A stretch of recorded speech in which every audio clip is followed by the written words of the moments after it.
नमस्कार, स्वागत आहे तुमचे अजून एका छानशा रेसिपीमध्ये. आज आपण करणार आहोत ही अशी मस्त चवळी दोडक्याची भाजी. त्यासाठी मी इथे अशा ह्या चवळीच्या शेंगा घेतल्या आहेत आणि त्या सोलून त्यातील दाणे सगळे काढले आहेत. आणि 1.5 ते 2 मीडियम आकाराचे कोवळे असे छान हिरवेगार ताजे दोडके घ्यायचे आहेत. दोडके घेताना कोवळे आणि बिया नसलेले दोडके घ्यायचे, म्हणजे भाजीची चव फार छान लागते. त्यानंतर पिलरच्या साहाय्याने दोडक्यावरील शिरा काढून घ्यायच्या आहेत आणि चौकोनी आकाराच्या फोडी करून घ्यायच्या आहेत. हे सर्व झाल्यानंतर आपण भाजी करायला घेऊ. त्यासाठी कढईमध्ये इथे मी 2 मोठे चमचे तेल घेतले आहे आणि तेल चांगले गरम झाल्यानंतर त्यामध्ये 2 बारीक चिरलेले कांदे घातले आहेत आणि 5 ते 6 कढीपत्त्याची पाने सुद्धा घातली आहेत. रेसिपी अगदी सविस्तर सांगितली आहे, त्यामुळे रेसिपी अगदी शेवटपर्यंत संपूर्ण पहा. आणखी चॅनलवर रेसिपी तुम्ही पहिल्यांदाच पाहत असाल तर चॅनलला सबस्क्राईब नक्की करा आणि जर का रेसिपी आवडली तर रेसिपीला एक लाईकसुद्धा करा. चवळी आणि दोडक्याची मिक्स भाजी ही प्रामुख्याने पश्चिम महाराष्ट्रात केली जाते आणि चवळी आणि दोडक्याचे कॉम्बिनेशन अगदी परफेक्ट आहे.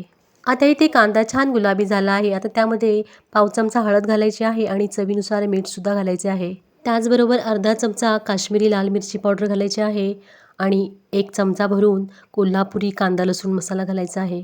इथे तुम्ही मसाल्याचे प्रमाण कमी किंवा जास्त करू शकता. आता हे मसाले बारीक गॅसवर तेलामध्ये छान असे परतून घ्यायचे आहेत आणि मसाल्यांना थोडे तेल सुटायला लागल्यानंतर त्यामध्ये दोडका आणि चवळी घालायची आहे. रेसिपीला लागणाऱ्या सर्व साहित्याचे प्रमाण मी डिस्क्रिप्शन बॉक्समध्ये दिले आहे, तिथे तुम्ही चेक करू शकता. आता चवळी आणि दोडका मसाल्यामध्ये छान तेल सुटेपर्यंत परतून घ्यायचे आहेत. त्यानंतर यामध्ये अर्धा चमचा आले लसूणची पेस्ट घालायची आहे आणि तीही छान अगदी तेलावर परतून घ्यायची आहे. हे सर्व करत असताना मसाले करपू नयेत म्हणून गॅसची फ्लेम अगदी कमी ठेवायची आहे. ही चवळी आणि दोडक्याची भाजी चवीला अगदी अप्रतिम होते. अगदी नॉनव्हेजला मागे टाकेल अशी याची चव लागते.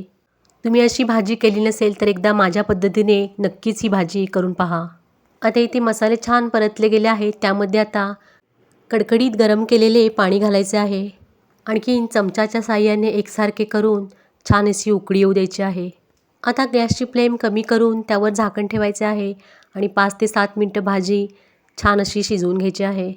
हे पहा, 5 ते 7 मिनटानंतर भाजी छान अशी शिजली गेली आहे आणि भाजीवरती तरीसुद्धा एकदम मस्त आली आहे, तुम्ही पाहू शकता. आणि चवळीसुद्धा मऊसूत शिजली गेली आहे.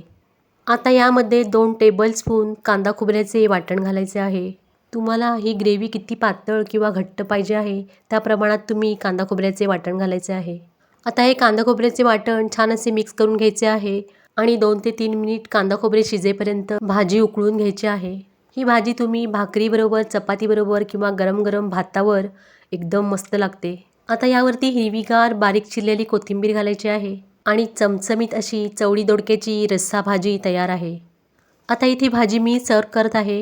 ही रेसिपी आवडली असेल तर रेसिपीला एक लाईक नक्की करा आणि चॅनलवर नवीन असाल तर चॅनलला सबस्क्राईबसुद्धा करा आणि बाजूला दिलेल्या बेलवर क्लिक करा, म्हणजे येणाऱ्या व्हिडिओचे नोटिफिकेशन तुम्हाला सगळ्यात अगोदर मिळेल. रेसिपी पाहिल्याबद्दल सगळ्यांचे खूप खूप धन्यवाद. आता भेटू पुढील रेसिपीमध्ये.